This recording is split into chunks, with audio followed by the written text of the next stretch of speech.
Remember to take your Valium, Drax. Jesus Christ, Jaimy, why is this so persistent? I don't take anything. Well, you really should. Oh, God. I'm Jaimy Hancroft. I create for Designs and Orphans, and welcome to the Drax Files radio show with Joe Yardley.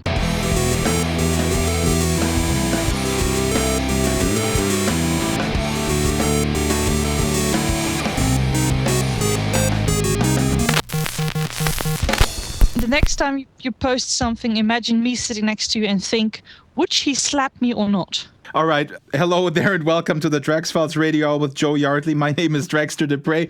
I'm already talking with Joe here in our little attic in 1920s Berlin, crammed full of awesome vintage broadcasting gear. It's not our little attic. We're not sharing an attic. Don't let all the single men in Second Life think that I'm not available. So, Joe, we're talking about a Facebook group. I got a little bit carried away. Let's provide context here. There's a Facebook group called Second Lifers for Life, and there's a lot of people from the early days, some of them in Second Life since 2003 or even before in the beta period, and most of them have left, and they're now sort of going on and on about how glorious the past was on Facebook. And I just posted that I find that rather pointless. I find it more exciting to shape the world today rather than going on about the past. You know that I'm history obsessed and living in the 1930s in real life, so I completely understand people being very interested in the past, even if it's just a digital one. You know, let people be nostalgic. I'm nostalgic about when I joined Second Life in 2007. But you are using that historical knowledge to build on the present and the future. Are you not creating mesh versions of Berlin to upgrade, or are you glorifying your 2006 skin? No, you don't.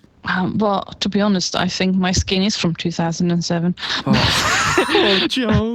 I haven't bought new clothes since 2007. Okay, we're fully into this podcast and people go like, what the heck is going on? Let me just say that the Second Lifers for Life group on Facebook, people are very welcome to come on this podcast and talk to us about the past and maybe about the present and maybe what we can learn from the past for the future. But what I posted on this Facebook group was that I have limited time in real life, so I rather spend the time I have available in Second Life shaping the world, you know, as opposed to going on Facebook and talking about how awesome 2003 was. That's my whole point. I mean, I have people in the music community that do nothing.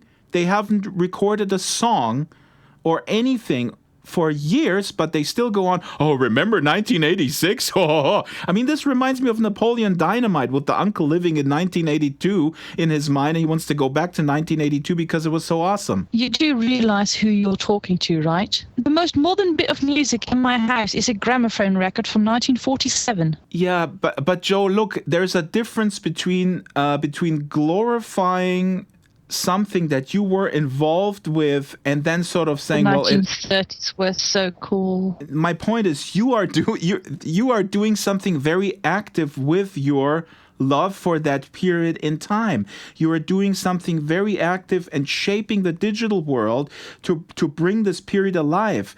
And there was one guy who shall remain nameless. I just want to point this out real quick. I had a private chat session with him. I said, come on the podcast and talk about stuff would be awesome, because I was trying to get Old Bees on the show. So I was chatting with him and he says, well, I don't know. I mean, Second Life, in 2005, I created a vehicle engine script that is still not been, surpassed today. I made the best vehicle script in 2005, and nothing has happened ever since. And I go like, dude, what are you dreaming about here? Right. I'm going to invite hate mail left and right? I'll talk to you like a hippie, because I know that's the language you understand best. Take a chill pill, dude. That was rad, Joe. That was rad. I know. I looked it up. All right. So we're into the show. Let's end this. As you heard in the station ID, we'll be talking with a special guest, possibly one of the only 5 Belgian people in Second Life, content creator Jaimy Hancroft from Dwarfins. She worked with Mad P, and she runs her own business, her own brand, Death Row Designs. Before we go to the body of the show, get in touch with us Avatar Drax Files, radio@draxfiles.com. On Skype, you can leave a voicemail anytime. You can support the show by becoming a sponsor with your own banner or visiting one of the sponsors and give them your business. Ping us if you like to advertise. You can become a voluntary subscriber for only $100 Linden per month, $25 Linden per show. Subscribe to the show on Stitcher and iTunes. If you subscribe on Stitcher, you could have fast forwarded through my rants and just go to the nuggets of wisdom that Joe provides on this show. Maybe there could be a filter that filters me out. I mean, that would be an interesting wow, if you concept. sold that on Marketplace, I'd be rich. Be so rich. The Drax filter. Any scripter listening, get in touch with me. We need a custom job. Okay, let's go right away to the news section of the show. Now, Joe, you're reading a lot of Daily Mail, and the Daily Mail has reported that the Oculus Rift consumer version is months away, not years. Yeah, I only read the Daily Mail because of the history, things they write about, obviously. That's my excuse anyway. But yeah, they've been reporting that it's coming out, and that the CEO, Brendan Iripe, what kind of a name is that? Anyway, he said that the last prototype, Crescent Bay, as everyone should know, is very, very close to the consumer product. I would think that they would aim to get it released before Christmas, because that will be a huge sale booster. Yeah, but that's 1 month away. Yeah, so I doubt that's going to work. Early 2015, which would be nice. And 2015, to be honest, has been the year that everyone assumed it's going to go public for quite a while now. I just want to mention, because folks who are listening, especially one very dear friend of mine, is probably shouting at the radio right now, why are you guys not covering augmented reality goggles like the Cast AR from Technical Illusions? But rest assured, I am in the process of scheduling Jerry Ellsworth, who is the co-founder with Rick Johnson of Technical Illusions. The Cast AR goggles are these goggles that include a reflective surface upon which the augmented reality gets projected. Really fascinating stuff. We'll link to their website. You can pre-order those right now for $345. So anyway, Jerry Ellsworth will be on the show talking about where they fit into the ecosystem of VR and AR goggles. Joe, also the Brendan Iribe is talking about the price point, right? I mean, the Oculus might be like something like $199. Yeah, that would be really exciting. There were rumors a long time ago that they were going to aim for making it available for free, but that was, of course, not very realistic. Don't you think they might offer a deal of some sort of tie-in with Facebook, that you kind of give them all your data and then you get the goggles for free. You give them their data for life. Well, maybe. I think it would be more realistic if they made a deal with consoles or a computer brand to say, if you buy the next special VR console of, Sega or Commodore 64 or whatever they're called these days, you get the headset as part of the system. The Avegant Glyph, I want to mention, it's another wearable device. They teamed up with Snoop Dogg.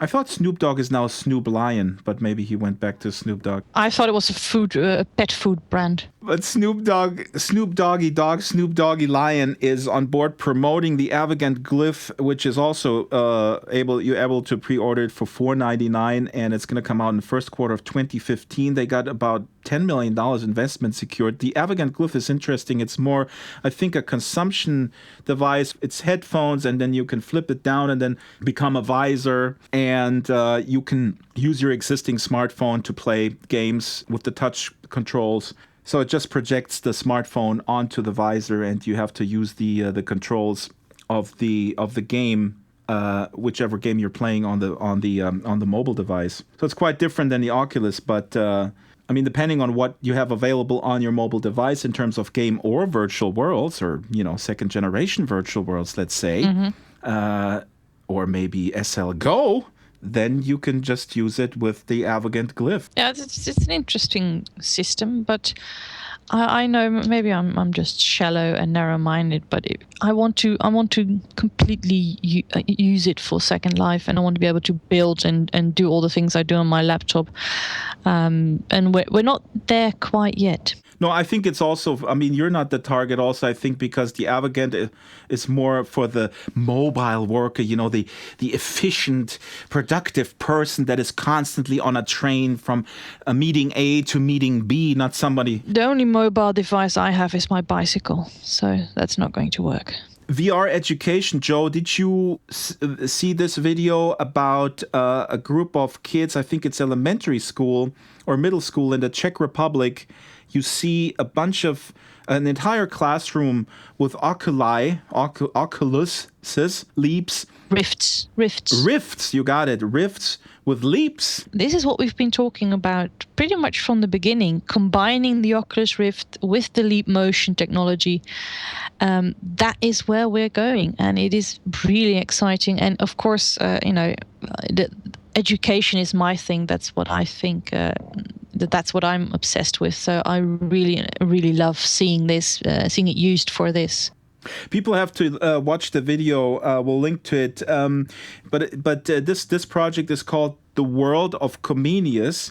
It showcases brilliantly how experiential learning in virtual reality can be, and what the very, very obvious advantages are, especially for that age group where the experiential learning is so much more sort of gripping and keeping the information and the wisdom, and it's riveting and it's motivating. But this is something that's not new. I think we can all remember, going back for generations, that one visit to a medieval ruin made a much bigger impact on what we learned than a teacher talking about medieval ruins for 2 hours. That is what this is going to do. This is going to allow every classroom, every class, every hour in school to be turned into a day out to an interactive visit to a location, to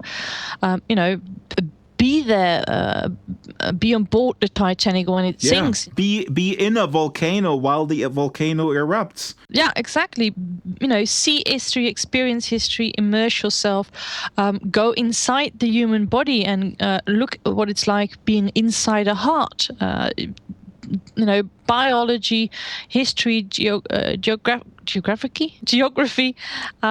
You can go places, you can travel across the world and actually be in a country that you're reading about. And this is years away, and not even that. When you see this video, we're there right now, but you see the kids with being able to touch and take apart a body, and I mean it's just visceral. You're right there, and you're touching it with your hands, the body. You're shaping the environment. And what you said, I want to reiterate this because this is a good point. What you said, that this is not new. We all remember either a trip to somewhere in the field or a teacher who kind of did it differently, who was able to engage.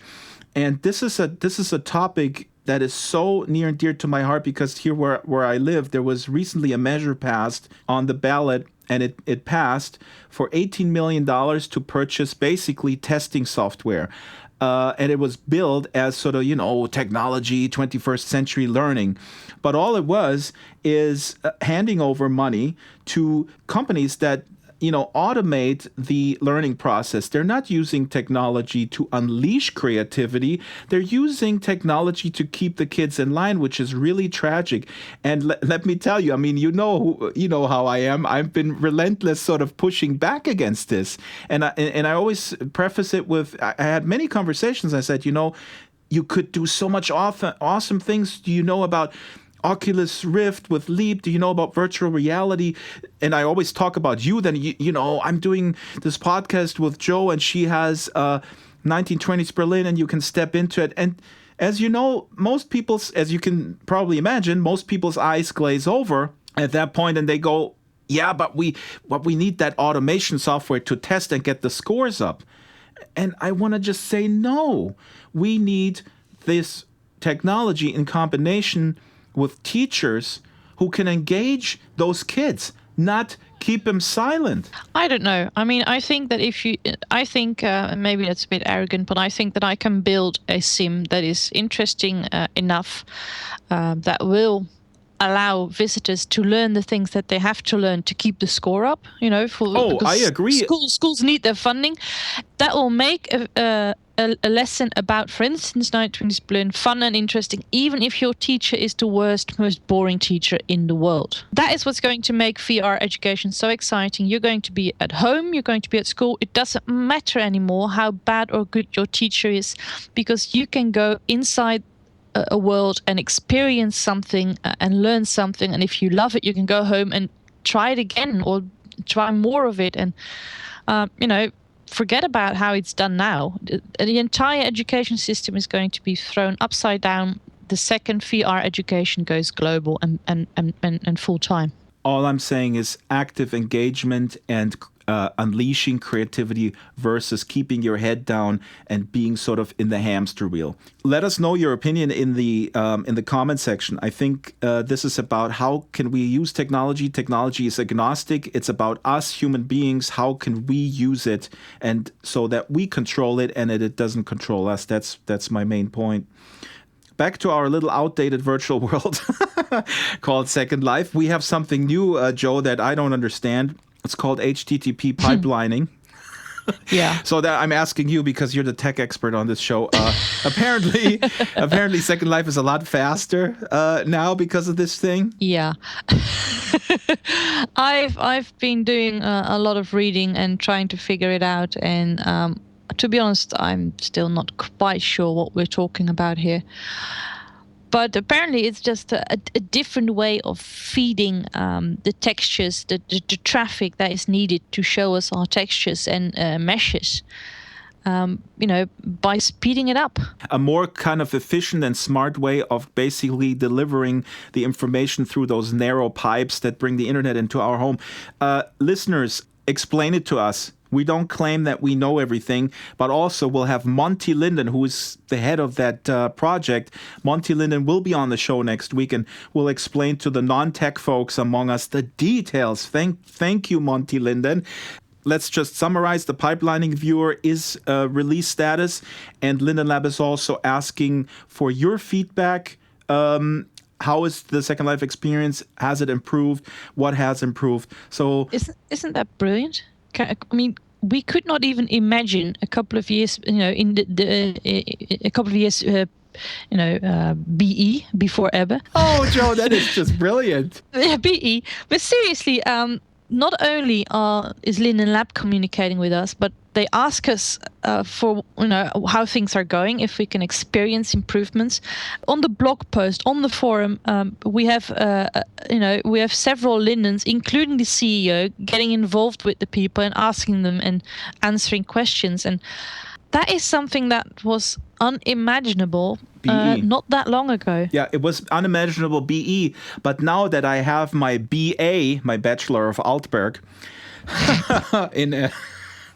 see? Not bad, huh? My BA. Mm-hmm. My BA and SL.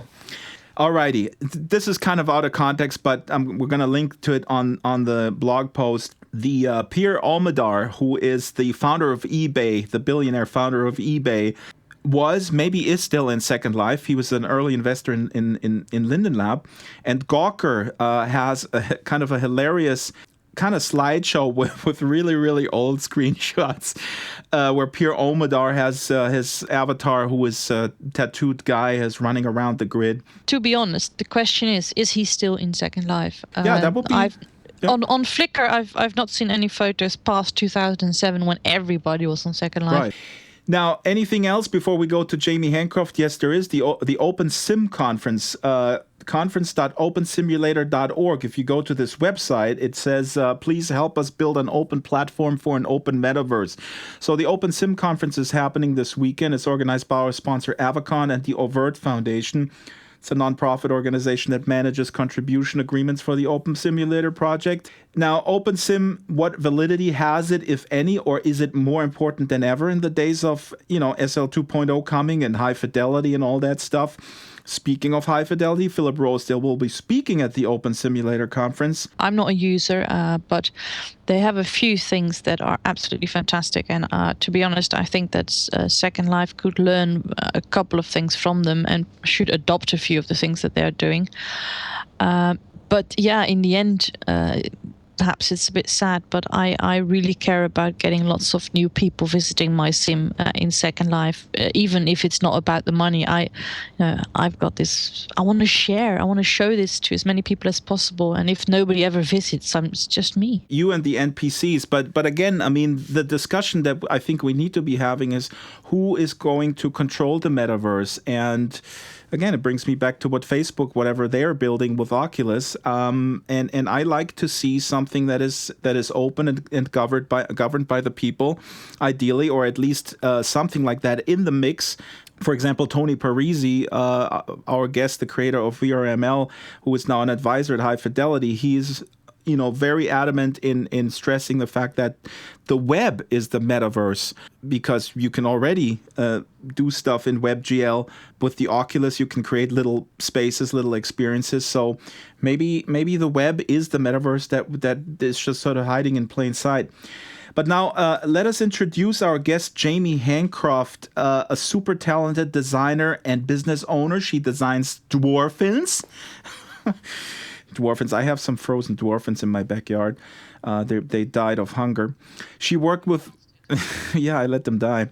She worked with Mad P Games. She has her own brand, Death Row Designs, and but that is not the reason we invited her. We wanted to talk to Jaimy primarily because she's from Belgium. Belgium is a small, insignificant European country where not a lot of SLers are from. Why, Jaimy?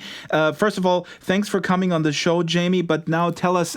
Hello. Why are there so few people from Belgium in Second Life? Is it because you guys have such awesome nature that there's no need to escape to a virtual world filled with Barbies and Kens? I actually met one Belgian 2 weeks ago, and it was my first one in like 7 years. So yeah, I have no clue why they're not here. I know they're too busy making waffles. Hey, that is a very good excuse. Joe, is that a cultural stereotype? Why are you not making tulips, Joe? I am. Right now, while we speak, I'm making tulips and wooden shoes. I'm baking waffles. Jaimy, you've been in there for 8 years now in SL? Since 2007. I don't know how many years. 7 years. You do tremendous work. You design such intricate stuff. Did you have a design background? Did you fiddle around with design or Photoshop or whatever before you came into SL? Or were you, upon being confronted with this world, did you figure out, hey, wait a minute, now I can actually become this designer that I always wanted to be? Well, no, I have no background. I went to Culinary Institute and I was a head chef for a long time, so I'm actually a chef. But I went into Second Life 7 years ago, and I knew a little bit of Photoshop. I knew how to work with Photoshop, and I couldn't find any clothes that I liked, so I just started making my own clothing, and then people started asking, like, oh, where did you get that top? And I made it. Oh, why don't you sell it? Okay, I'll sell it. That's how it all started. Did you start a business right away, or you were just, with a place or a store? I logged in, and after 2 weeks, I had like 2 tops that I made, or 3, and I opened a little tiny 10 prim stall next to a stupid club. And that's how it started. I started selling, and from that money, I got the money to rent a little tiny parcel, and from there on, I started making accessories, working with prims, and then I started working with sculpts, and then I got a bigger parcel, and then I got half a sim, and then I got a full sim. And you work with ZBrush now, right? The designs are mainly now mesh? That's actually how I used to make sculpties too, with ZBrush. I always used ZBrush. What stuff are you making with Death Row Designs? Give us an overview of what the brand does. It's like the most random store ever in Second Life, I think. I make clothing, I make bloody stuff, I make cute stuff even, accessories, armor, fantasy, wings, masks, shoes, boots, furniture now. I recently made a barbaric feast table. I mean, it's just all kinds of different stuff. But it is in the fantasy realm, I mean, aesthetically speaking. More towards role players, like the people that want to do urban or fantasy role play or medieval role play or grungy role play. And business is pretty good for you. I mean, I don't want you to reveal any numbers. I do. But I was wondering, did business pick up? Did it slow down? It actually picked up since I taught myself mesh, and I went and I'm doing like unique exclusive mesh now. I think people really value that stuff when it's unique and exclusive. What do you mean exclusive? When it's handmade, you know, there's a lot of template makers and a lot of template stores, which I have nothing against. But, you know, some people just, they want to look unique, and you can tell the difference when it's made. So when you talk about exclusive, let's take, for example, those little elves. They're dressed in all sorts of different ways. They have different looks. Some are clowns. Some are sort of Nightmare Before Christmas look.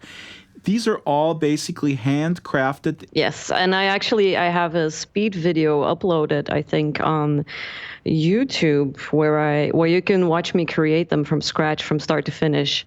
What really strikes me, and everybody who comes on this show, everybody that I interview for the video series, and Joe and I talk about this all the time, a lot of people that we interview come into SL and very quickly grasp that there's an opportunity to fulfill one's, you know, life goals of being whatever.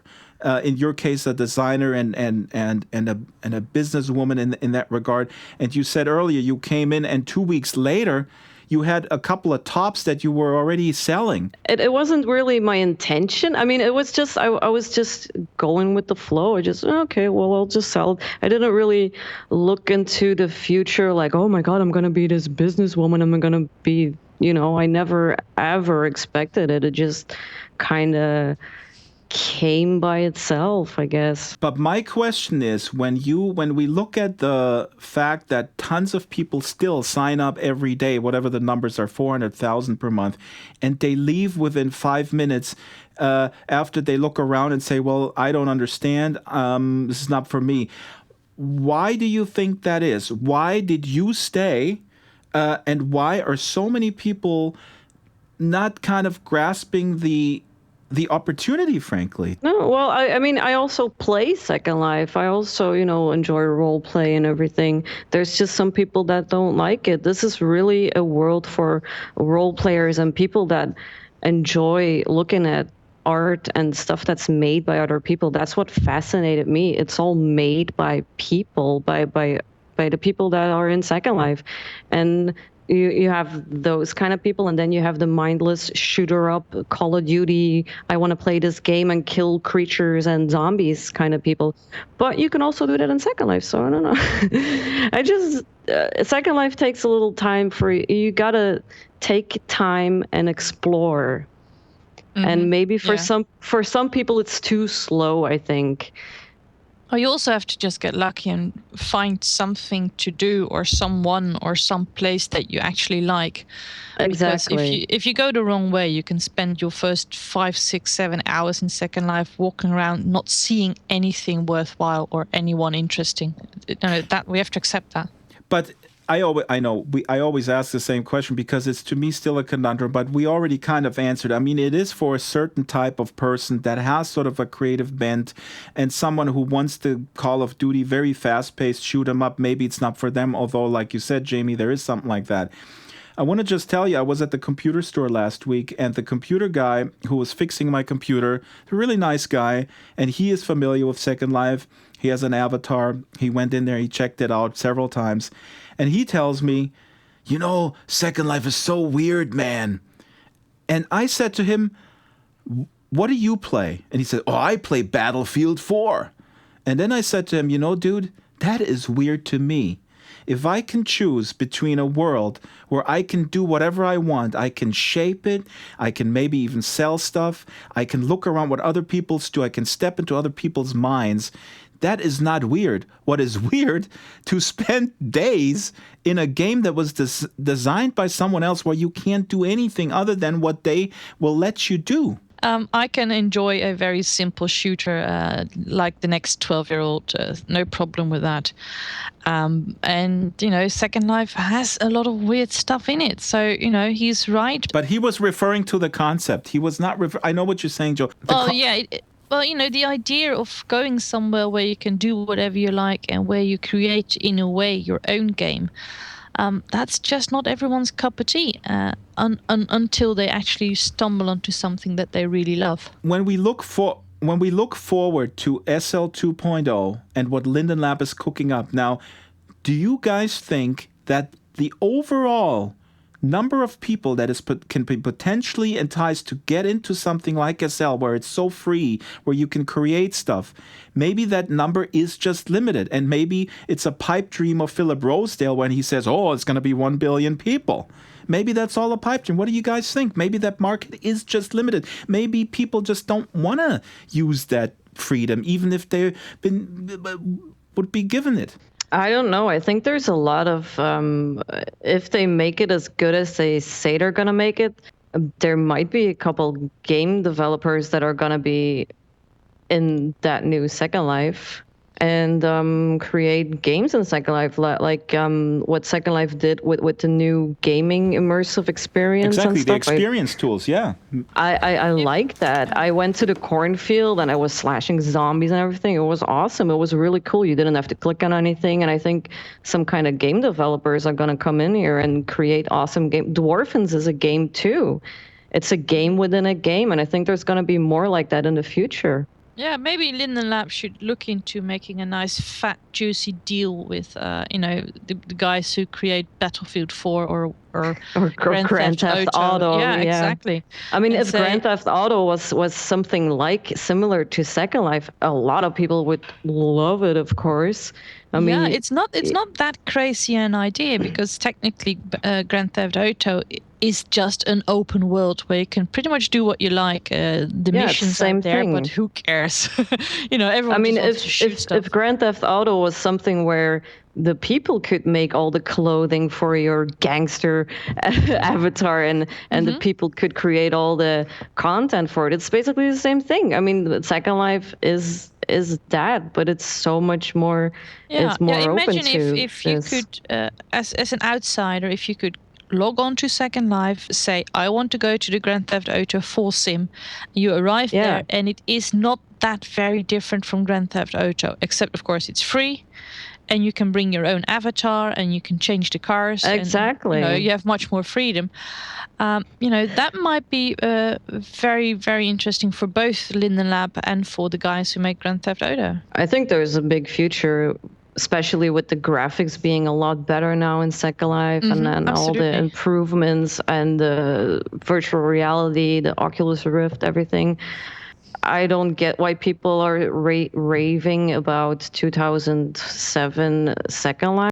Well, I said it at the outset of the show. It's just like Napoleon Dynamite, where the uncle had this big thing in 1982 where he was popular, so he wants to go back into 1982. We have a few problems here. One of them is that the media still often writes about Second Life and shows 2007 graphics because they find them they do on the internet. Another problem is that, to be honest, Second Life does demand a lot from our computers, and quite a few people who join Second Life have it not set at the ultimate settings. Even if they could actually manage that, even if their computer could handle those settings, they don't know that the settings are not set at their maximum.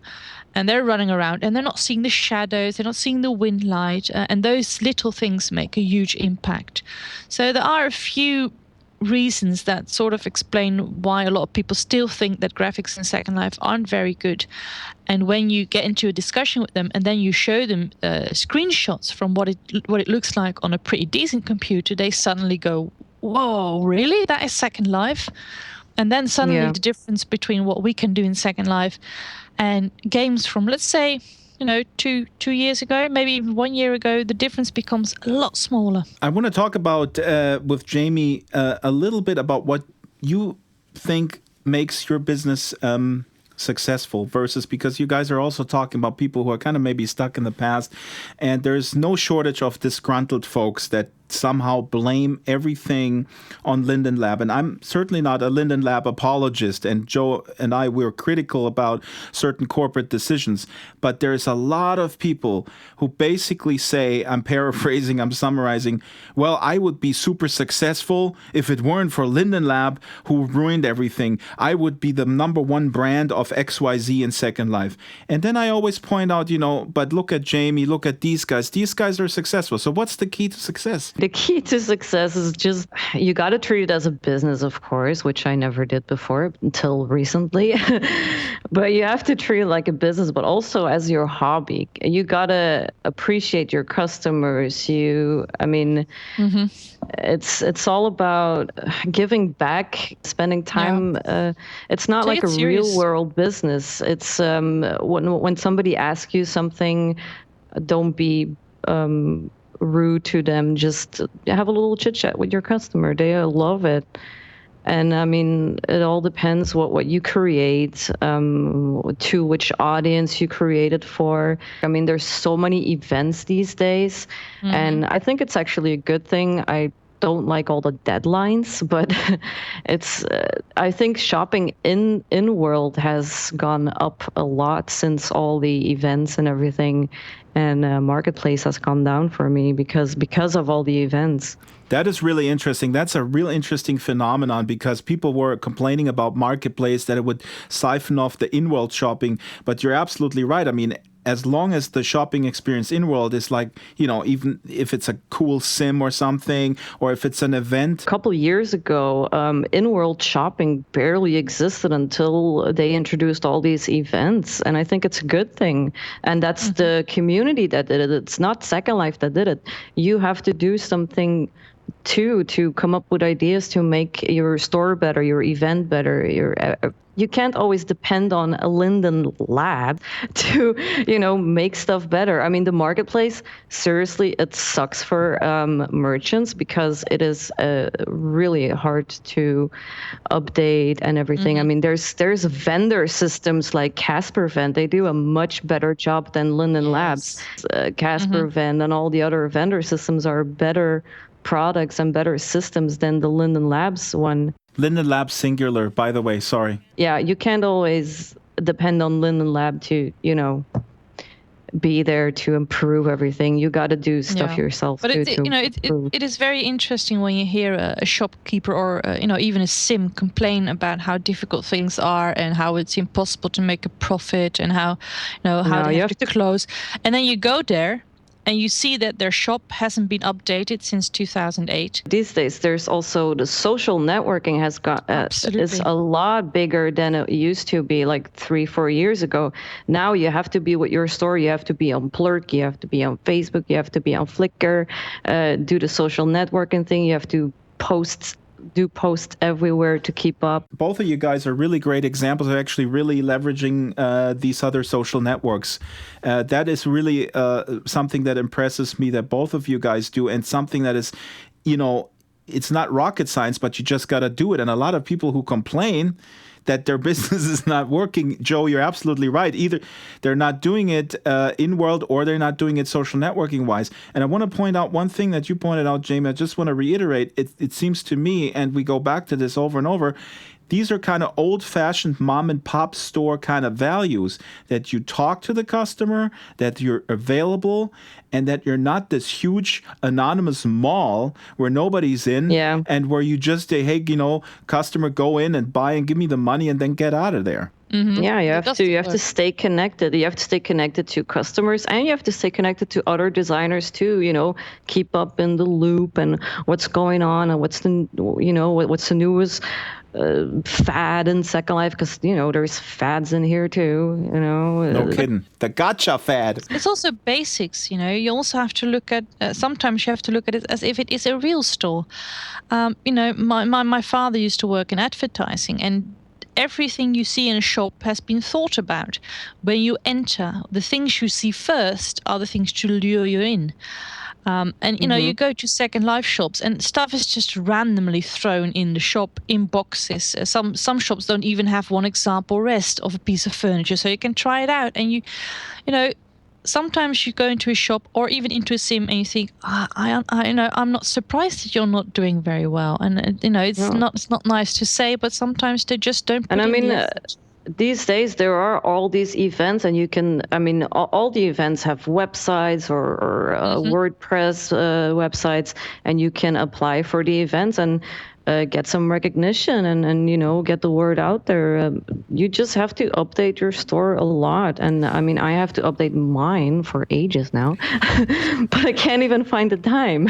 Well, you do a lot. I just want to point out, I hope I will have pictures of it, what you built for the fantasy fair was so impressive to me, Jaimy.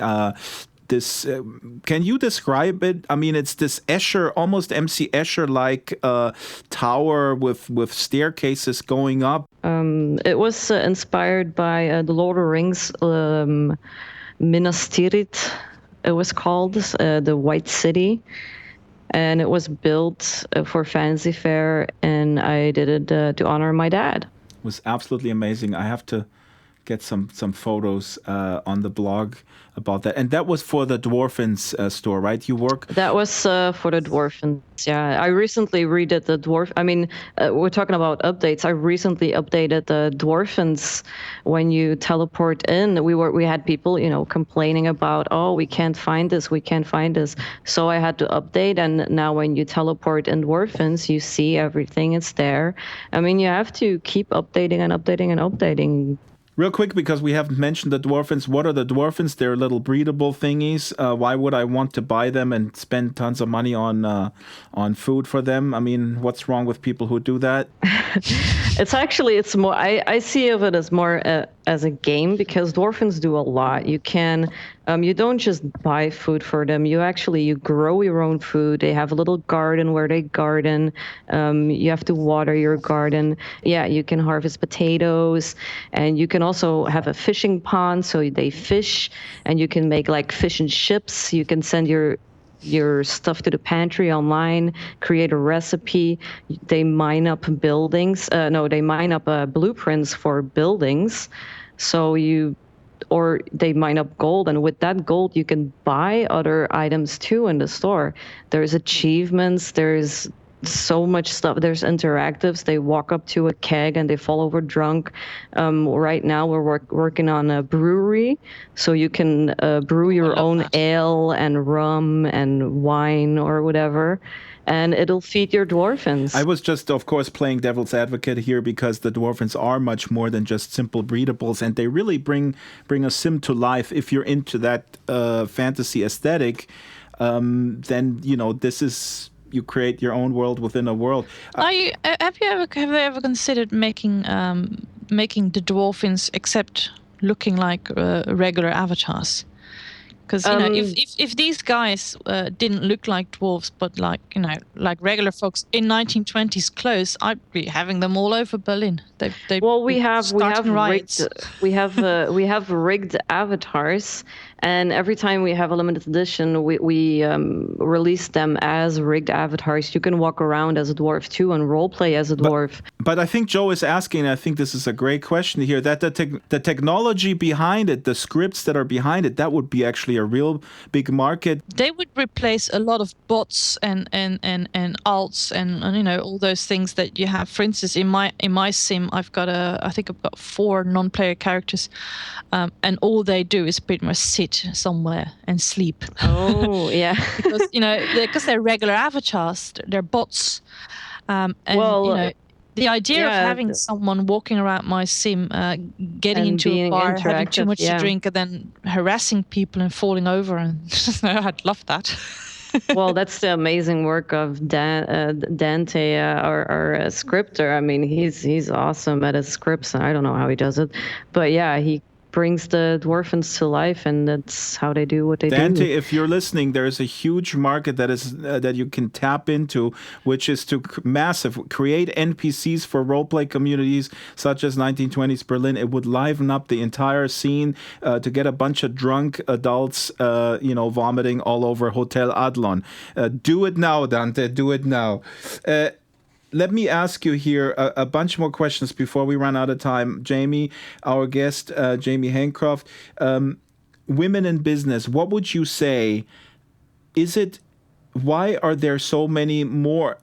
I mean, this is anecdotal, but I don't know about the numbers, but I see more women successful in business than men. There's something about Second Life that some barriers fall by the wayside where women who may be held back in the physical world can kind of push through and be successful. There's a lot of guys probably out there too, but they're just dressed like female avatars. You don't think it levels the playing? Okay, that's a good theory. We have to test that theory. Really, there are guys dressed like women? I didn't know that. Yeah, I think there's a couple. There's a couple that I know of. So yeah. No, but Drax is really a woman in real life. Exactly. I just pitched down my voice. I mean, you would not believe how many people think that Frodo Science is actually a dude. Because I don't have a store that looks girly or it doesn't have anything girly, so yeah. But don't you think that Second Life somehow levels the playing field a little bit? Because we really judge more. I mean, that's what comes out in interviews I do for the video series very often. It levels the playing field because everybody has those same tools, and what really kind of makes or breaks your endeavor is kind of the quality of what you do, not kind of who you are in real life. But I do think there are a lot of men in Second Life that, I mean, they're usually better with their meshes and stuff too, because, you know, they usually come from a background in 3D too, the guys in here. We have to continuously explore that. What would you say, Joe? Would you agree that there is something inherent in the Second Life experiment that makes it better for women? There are almost no barriers, so that makes things a lot easier for everyone, you know, not just for women, but for those who are handicapped or, you know, for those who are men. You know, that you know, even they can run a business now.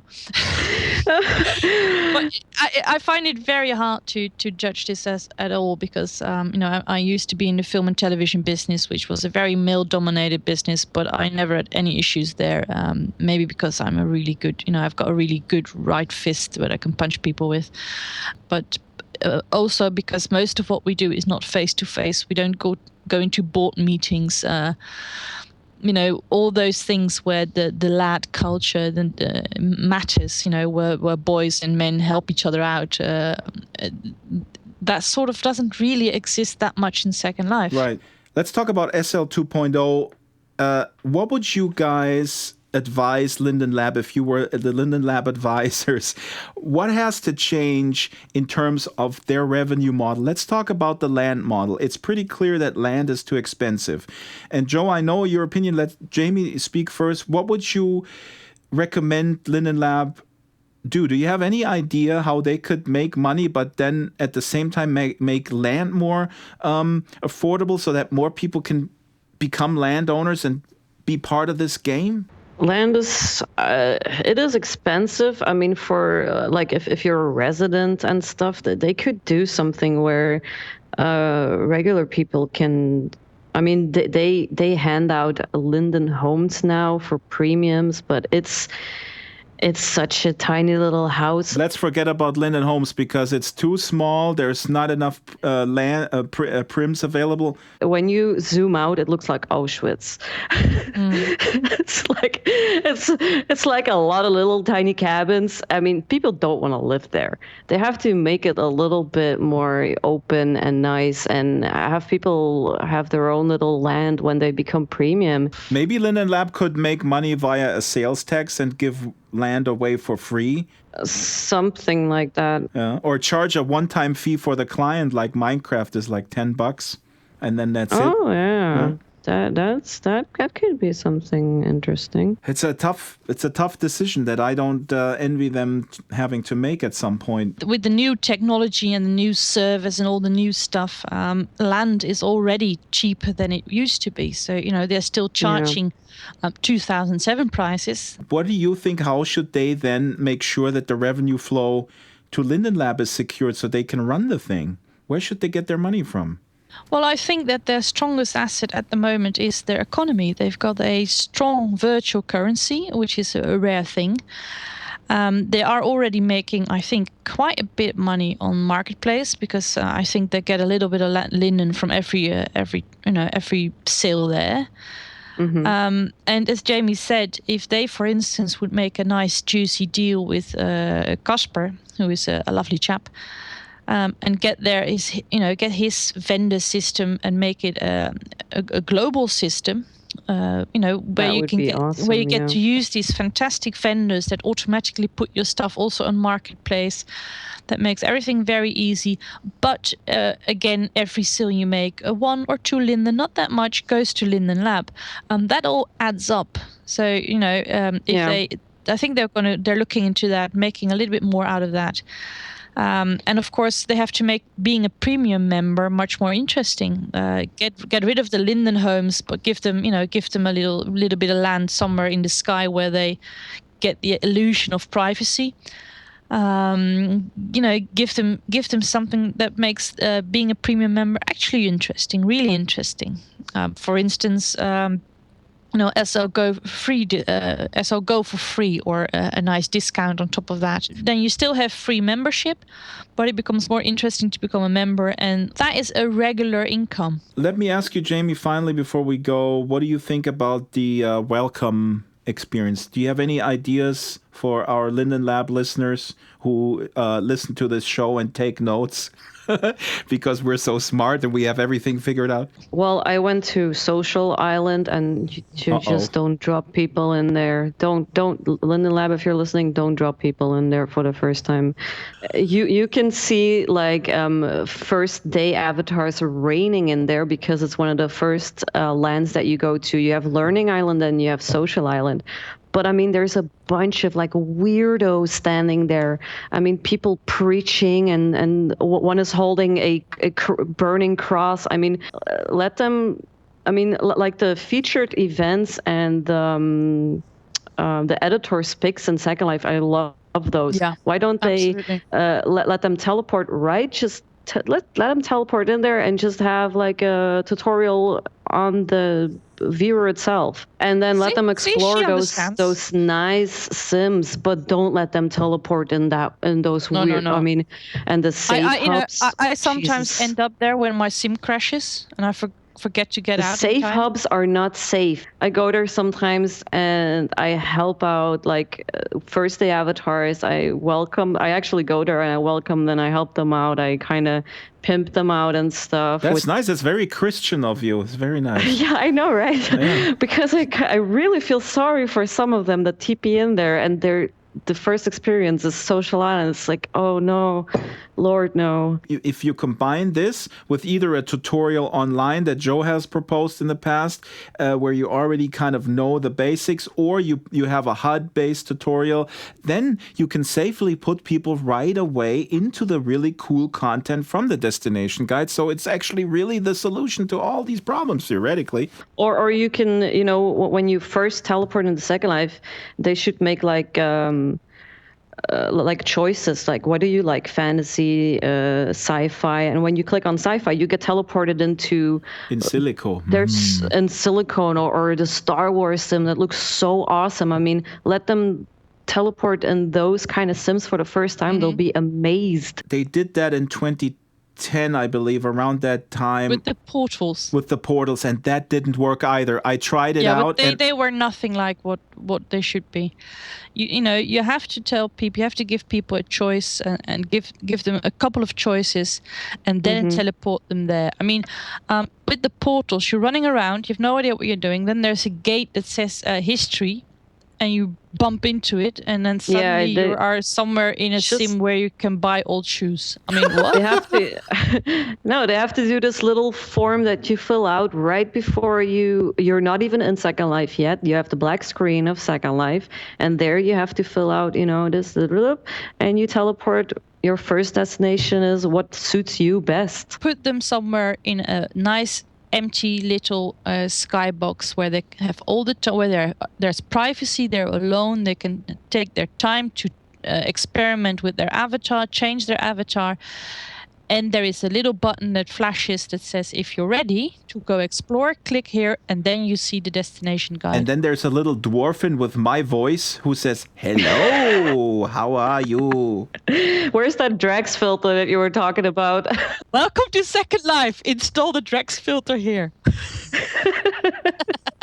Okay, really great to have you, Jaimy. Thank you so much for coming. We have to have you back. We're running out of time. We gotta go. What are we doing this weekend? I will be filming for episode 24. Not with Jack Bauer. I mean episode Drax Files 24. This weekend, it's a really awesome story. If folks are in world, they can ping me. Maybe they can play extras. Joe, what are you doing? Do you have any tips? I'm afraid I have to finish a lovely koloniaalwaren shop. Ooh. So I'm too busy making little packages of tea and coffee and lovely 1920s shopping stuff. And that's part of the remeshing concept? Yeah, I meshed the entire shop, and then I realized I sort of had to restock it as well. What a mesh. Jaimy, anything that you would like us to know about what you're doing? Right now, I'm making little pilgrim Thanksgiving dwarfins. They are super cute, I promise you. Do they come with mesh potatoes? Yes, there's a table with a turkey and everything. And I'm doing Scrooge's house for DRD for Christmas with all the furniture inside. Good. A Dickens style house. We need a really good Charles Dickens sim. I'll put that on my list. After your third, didn't you want to do a blitz? Listen, I've got about 463 ideas for Sims, so don't hold your breath. Well, I hope that in SL 2.0 land will be free, and then we have already a Joe Yardley empire of whatever era you want to go to. I'll fill up SL2 within months. Oh, you gotta do like a DeLorean teleporter. Oh yeah, that'll be awesome. Yeah, absolutely. And the DeLorean then, just like in Back to the Future 3, turns into a steam train, depending on the period. Oh, we got ideas, Ebbe. Are you listening? Ebbe, hello. Paging Ebbe. Oh, wait a minute. Pagers, they don't have them anymore.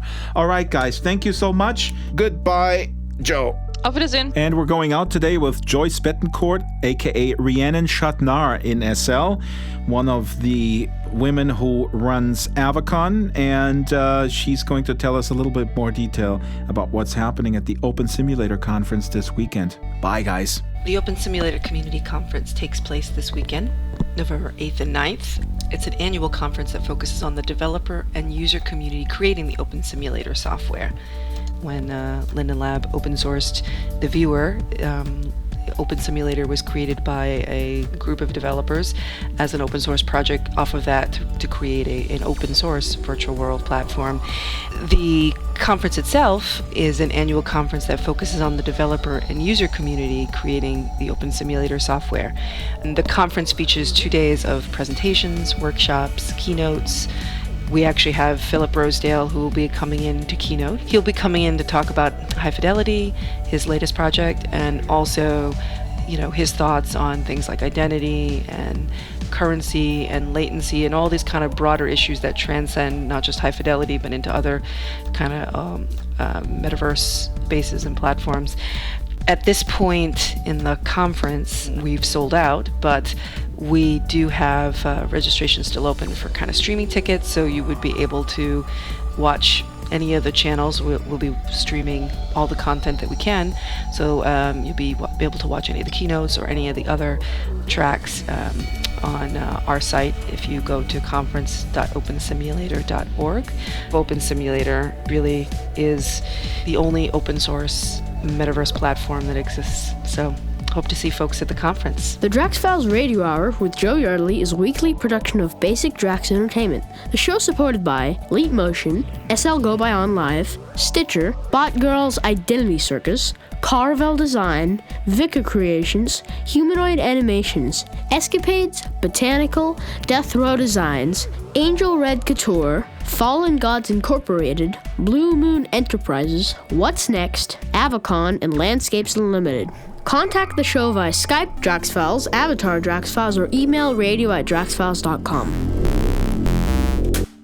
Okay, Joe, we forgot a whole bunch of things in the podcast. Now that I have a Bachelor of Altberg, I should have known that Ebbe is speaking at the Engadget Expand conference tomorrow at a panel, Back to Reality, VR Beyond Gaming. Excellent. Sounds good. Yeah, with Matt Bell, the co-founder of Matterport. That's that camera that can capture a 3D room in seconds and then make it virtual. It's just a shame that New York is a little bit out of the way. I think they should come into 1920s Berlin. Who knows what Ebbe is cooking up? You better watch out. Maybe he'll show up. That would be nice. We do have a nice 1920s mesh suit for him now. So Linden Lab Shed Desura, which is a distribution platform for independent games that Rod Humble purchased. You think that's a good idea or a bad idea, or you don't really care? Linden Lab's just going back to its roots and what they're good at and concentrating on Second Life and Second Life 2. You're going on a cleanse diet. Yeah, let's concentrate on Second Life 1 and 2. And Blocks World for kids, but you're not a kid. No, I'm childish, but not that childish. Okay, that should do it for the show.